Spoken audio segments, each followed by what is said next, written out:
श्रीराम समर्थ. सत्समागम म्हणजे संत सांगतील त्याप्रमाणे वागणे.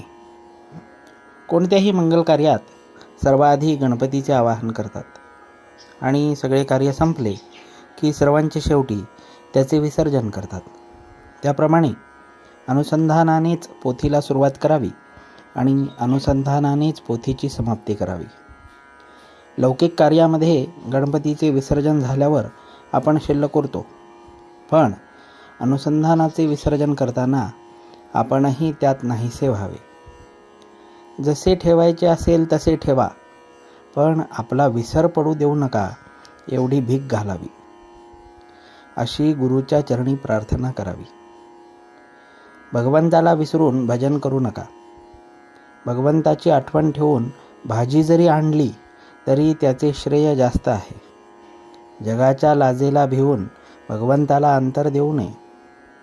मी कोण याचा विचार करावा आणि तो करण्यासाठी मी नाही कोणाचा हे बघावे. मी आप्तेष्टांचा, बायको मुलांचा, आईबापांचा तर नाहीच, पण मी देहाचा आणि मनाचाही नाही असे करता करता जो राहील तो मी. खरे समाधान एकपणात आहे, अद्वैतात आहे. म्हणून द्वैताचा जनक जो अभिमान तो कमी कसा होईल हे बघावे. याकरिता मी करता नसून देव करता आहे असे मानावे. सर्वानुभूती भगवद्भाव पाहावा, सत्समागम करावा. सत्समागम म्हणजे सत्याचा समागम.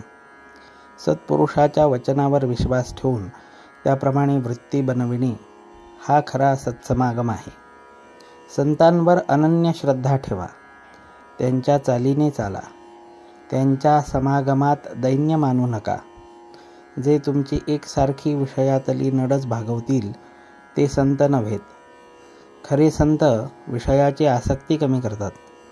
अशा संताला शरण जावे. निर्विषय चित्त संतांनाच करता येते. संत हे ईश्वर दर्शनाची तळमळ उत्पन्न करतात.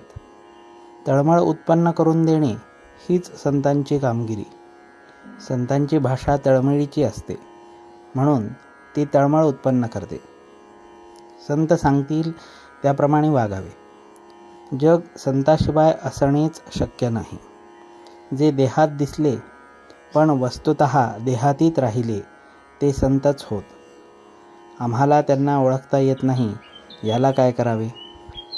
नामाच्या योगानेच संत ओळखता येतात, जोडता येतात आणि टिकवता येतात.